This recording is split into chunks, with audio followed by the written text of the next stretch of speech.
Estamos compartiendo con Carlos Yuyito Figuerero, un mercedeño aficionado a la fotografía y a la naturaleza. Esa afición a la fotografía te llevó a profundizar en los antiguos fotógrafos mercedeños, sus equipos y los testimonios que fueron dando. Sí, afición más sobre la historia de Mercedes y de la fotografía.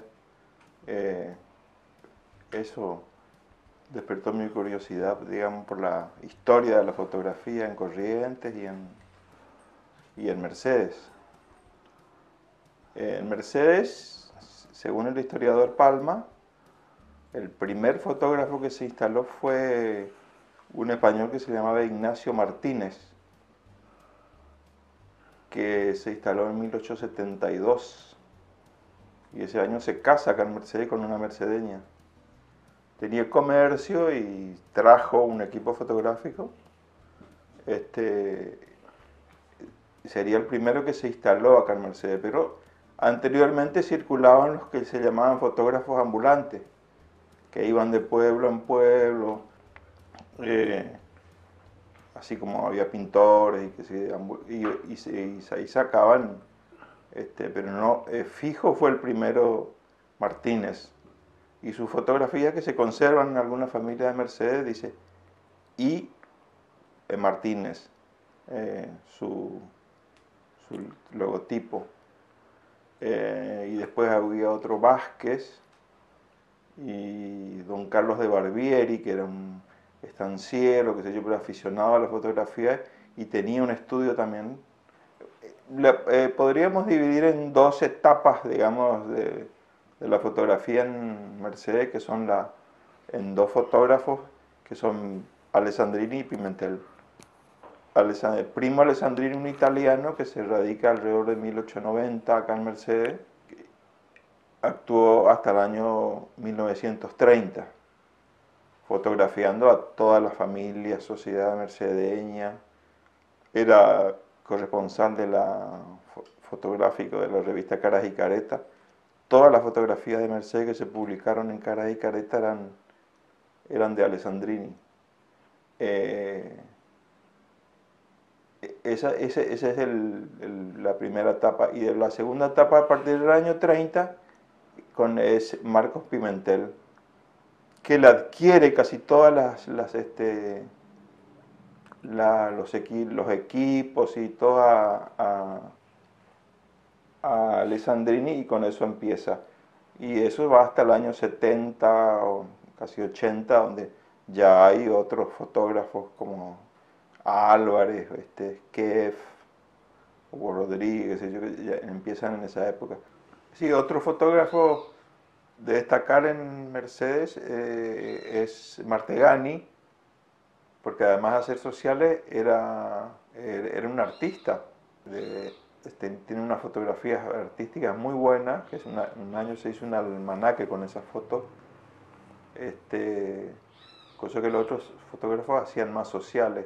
Otro era Mesa, que fue el que nos enseñó a nosotros a revelar en el fotoclub de la escuela, en el año 77, 78.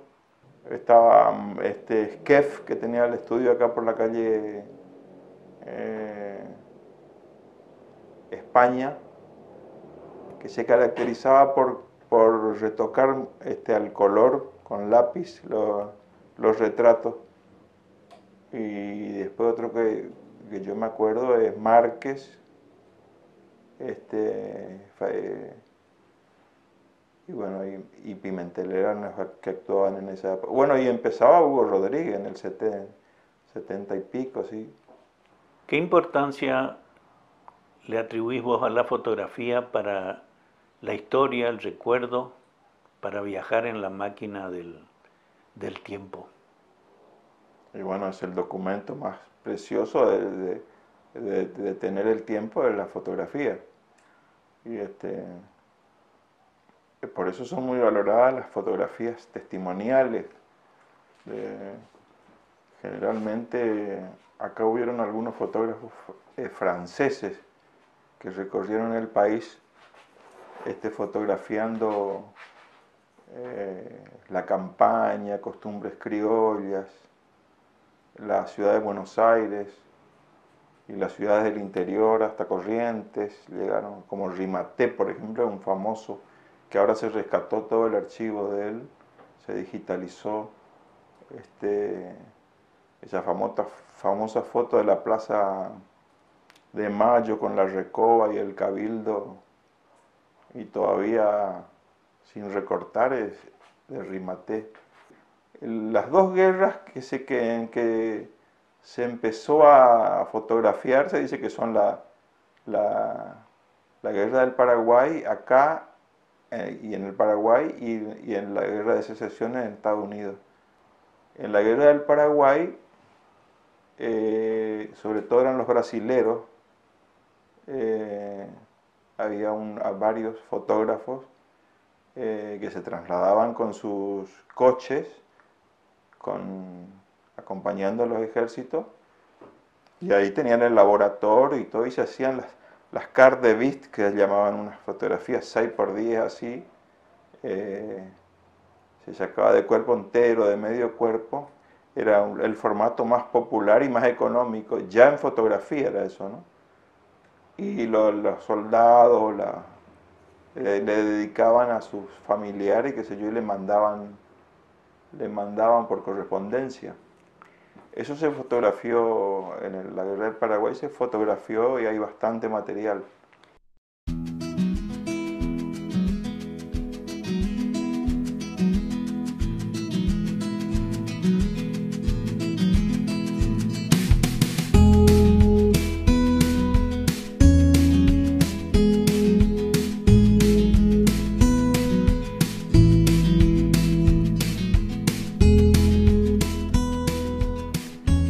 algo a lo que te dedicas con mayor ahínco, que es a la naturaleza. ¿Cómo puede influir la fotografía de la naturaleza en la mentalidad o en las costumbres de las personas? Bueno, es fundamental.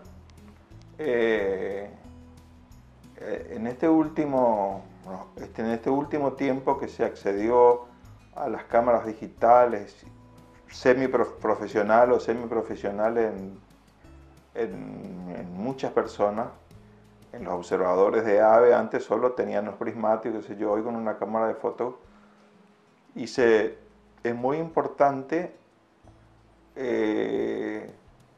los registros que se hacen de aves, por ejemplo, o de mamíferos, o de insectos, de lo que sea en la naturaleza, o de flora, en forma, por ahí sin saber qué es, pero después para ayuda a los científicos es muy importante. Se han descubierto especies nuevas o nuevas para la bifauna argentina a través de fotógrafos aficionados. Si tuvieras que comentar a aficionados o profesionales de la fotografía de naturaleza, ¿le dirías que Mercedes es un lugar importante para visitar? Sí, por supuesto, sobre todo Liberá. La mansedumbre de la fauna, las especies que se pueden ver que no se ven en otros lugares, sobre todo las especies de pastizal. Esa es la riqueza de Liberá, la periferia de Liberá. Y los montes de Ñandubay, que es el ambiente del Cardenal Amarillo. Eso en cierta medida está bastante conservado en Mercedes. Cuando te dedicas a ese métier, ¿qué equipo usas? El equipo no es tan importante, después uno va aprendiendo eso como el acercarse, como la forma el contacto que tener, esperar. No es solo salir con una máquina y recorrer, caminar, sino saber, conocer los hábitos de las especies para saber cómo actúan, dónde esperar, qué comen, una serie de cosas. Y bueno, se requiere un equipo medianamente profesional, digamos, pero eso es más arte que tecnología, digamos. Uno de eso se da cuenta después. En definitiva, entonces, es el fotógrafo y no el equipo el que puede lograr esa buena fotografía. Bueno, eso es siempre, siempre, en cualquier fotografía. Es el fotógrafo y no el equipo. Y Liberá se convirtió en la meca del fotógrafo de naturaleza en Argentina. Los cursos de fotografía de naturaleza los están dando casi todo en Pellegrini. Por la mansedumbre de la fauna, las distancias. Otro lugar emblemático de fauna es Puerto Madryn, por ejemplo, pero necesita otra logística, otra cosas, las distancias, los precios, qué sé yo. Acá está todo más cerca. Y bueno, se hace, una de las muestras es la feria de aves, es que se hace, o se hacía, no sé, en Pellegrini, venían todos los fotógrafos de naturaleza del país, y se reunían ahí. Hoy es la meca de la fotografía de naturaleza, es Carlos Pellegrini, después serán otros puntos de Liberá seguramente.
dónde naciste y cómo fue que decidiste esta profesión, Aníbal?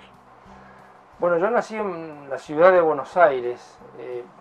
Vengo de una familia del ámbito militar, papá del ejército argentino, y como familia nos movimos a lo ancho y largo de la Argentina. A mí me tocó nacer en Buenos Aires, pero los destinos de papá fueron muchos, y entonces eso nos hacía visitar distintos escenarios naturales, silvestres. Nos gustaba mucho el campamentismo, la vida al aire libre, de manera que la vocación se fue gestando desde niño. Papá, aparte de también ser un amante de la naturaleza, le gustaba la pesca y la caza.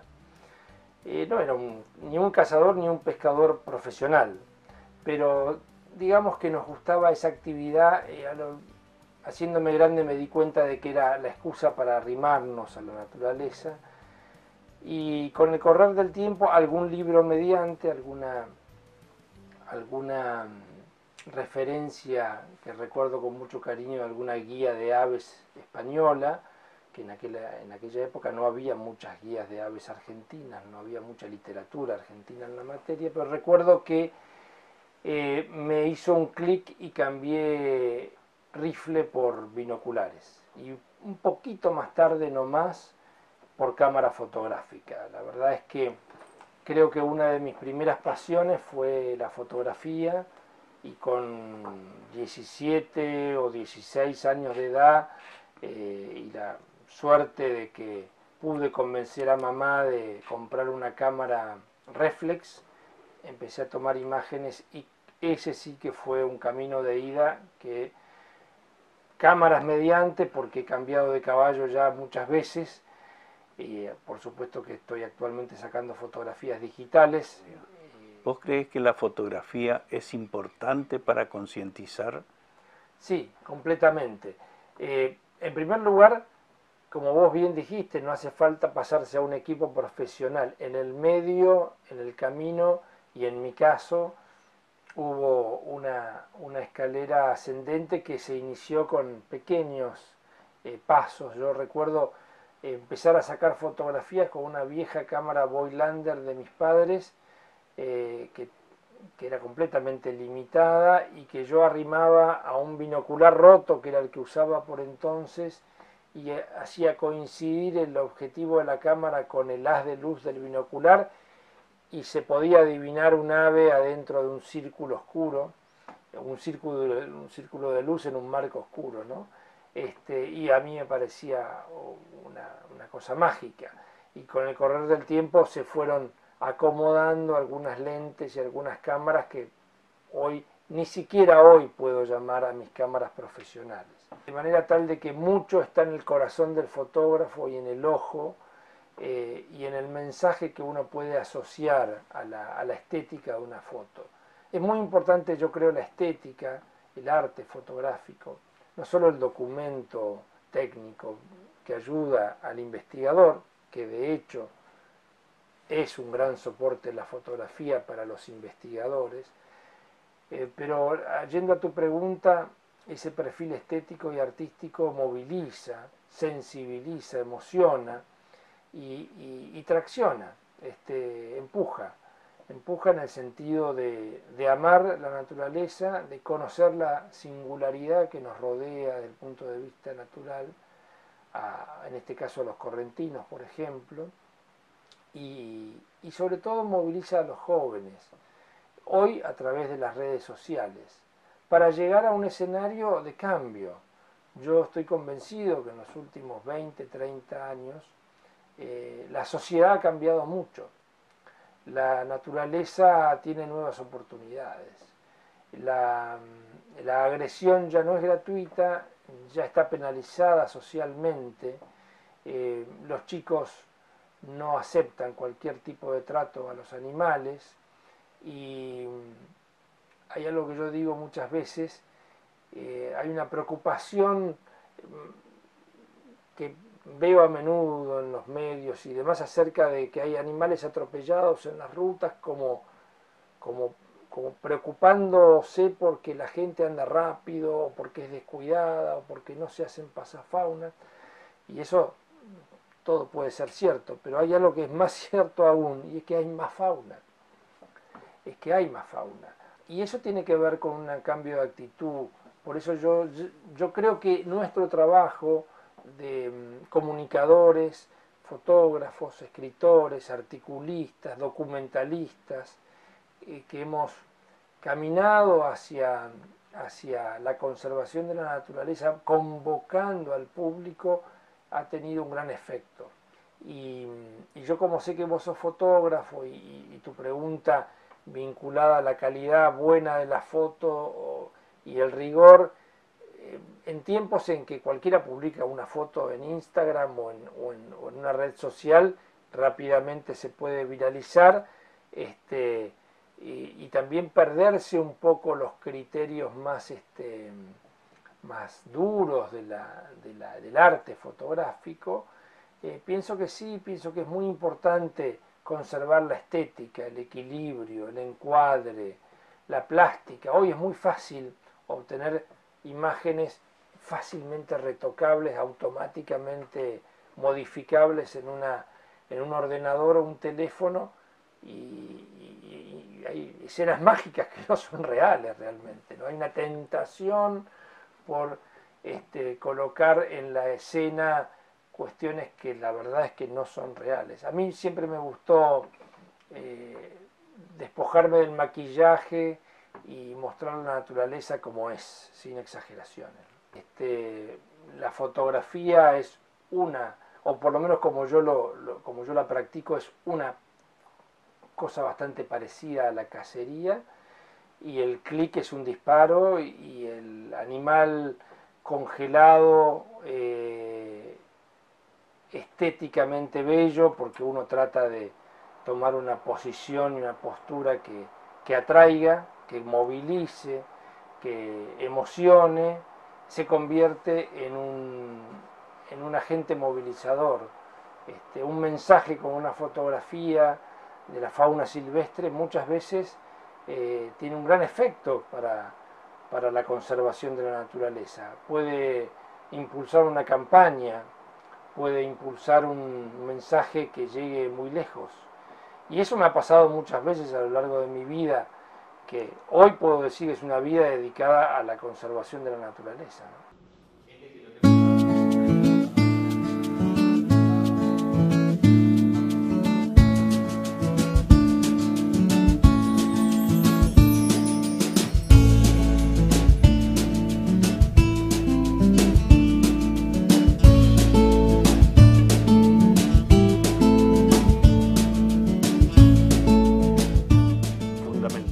¿Cómo llegas a Mercedes?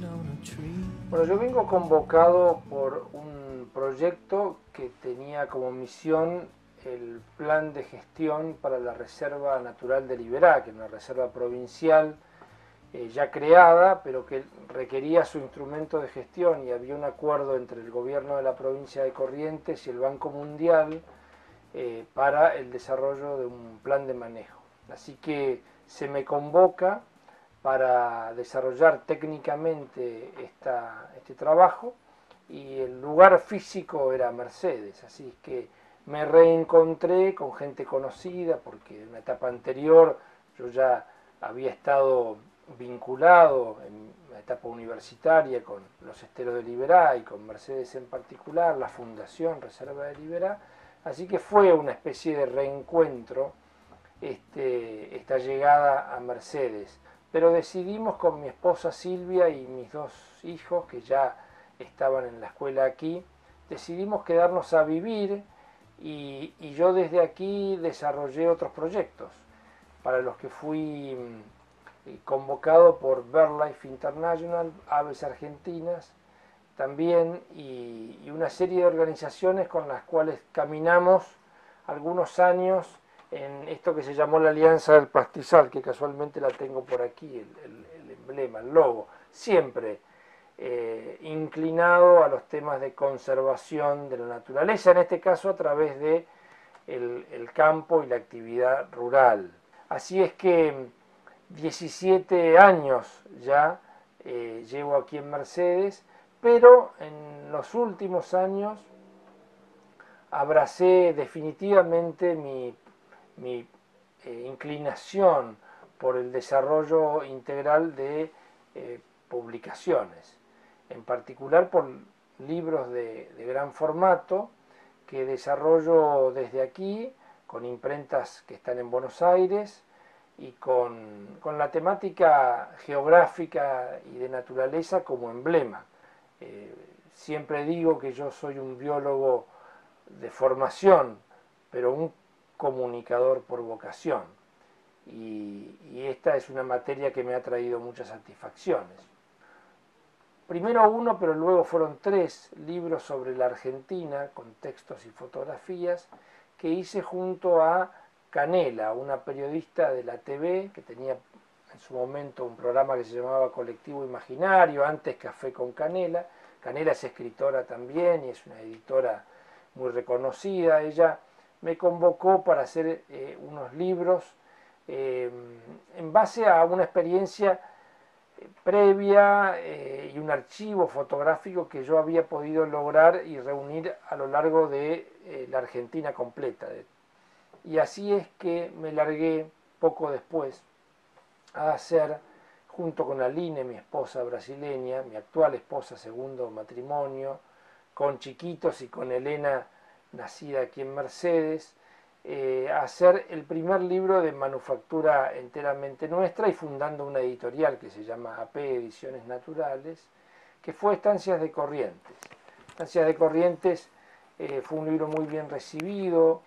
De esta forma, Estancias de Corrientes fue un modelo que luego replicamos en libros similares para Formosa, para Neuquén, para Catamarca, y encaminamos una colección de libros de provincias de la Argentina que actualmente está en curso. Que la fotografía y esa vocación por escribir y narrar está principalmente manifestada y registrada en esta colección de unos 10 o 12 libros que son los que llevamos adelante actualmente y que distribuimos por todo el país y aún por el extranjero porque están traducidos al inglés.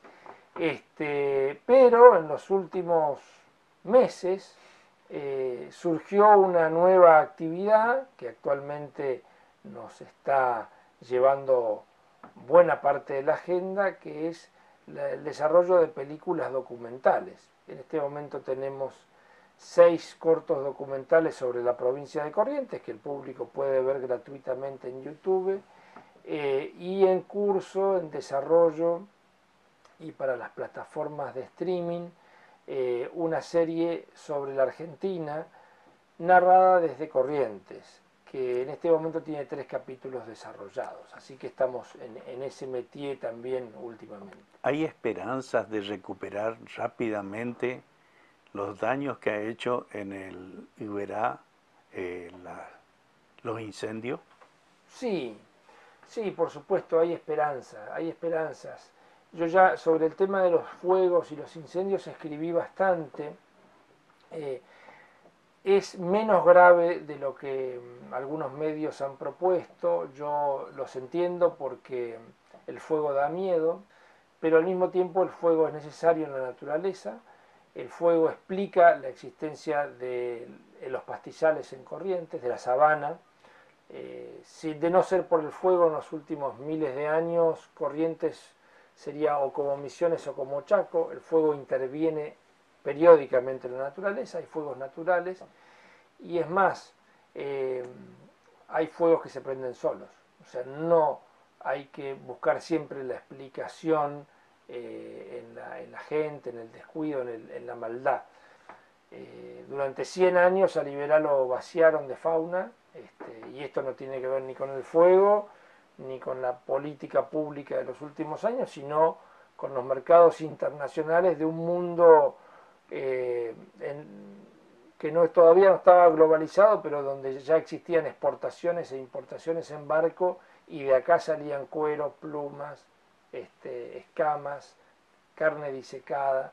Pero en los últimos 30 años ha habido una decisión férrea por parte de la provincia de Corrientes de conservar los esteros de Liberá, un apoyo social a partir de las fundaciones como la mercedeña Fundación Liberá, una reconversión de mariscadores en guardaparques, el más lindo de los planes sociales que yo recuerdo hasta ahora, y además todo el aporte que hizo Tompkins, la invitación a arrimarse al escenario de Liberá de parques nacionales, que se hizo a través de la donación de tierras y la creación del Parque Nacional Liberá, y finalmente la frutilla del postre, que es la reintroducción de algunas especies que ya no estaban. Así que este Iberá recargado es, te diría, empieza a parecerse al Iberá de D'Orbigny y Azara, de los grandes naturalistas del pasado.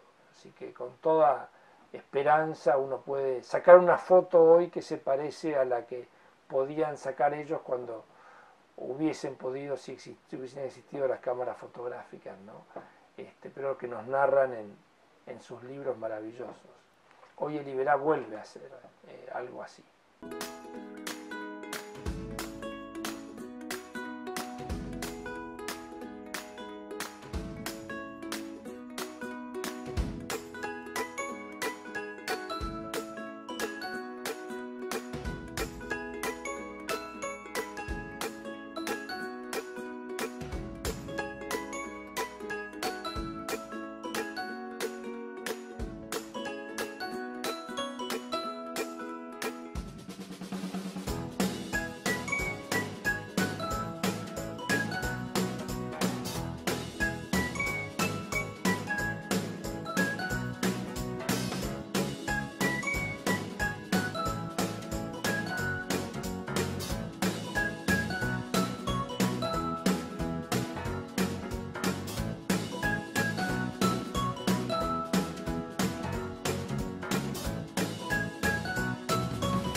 Hola, soy Abelardo Rojas Maffei, director del programa Entre Nosotros en el Camino de la Identidad Regional. Hoy editamos y publicamos el programa número 20, habiendo cumplido así con la primera etapa, y por ella nos despedimos agradeciendo especialmente al Consejo Deliberante de Mercedes, a la Dirección de Cultura Municipal y a nuestros anunciantes por haber confiado en que este programa cultural de investigación periodística y de rescate de valores humanos y materiales de la región en los que Mercedes es tan rica haya sido posible. Por ello, habiendo concluido este ciclo, nos despedimos con muchísimas gracias.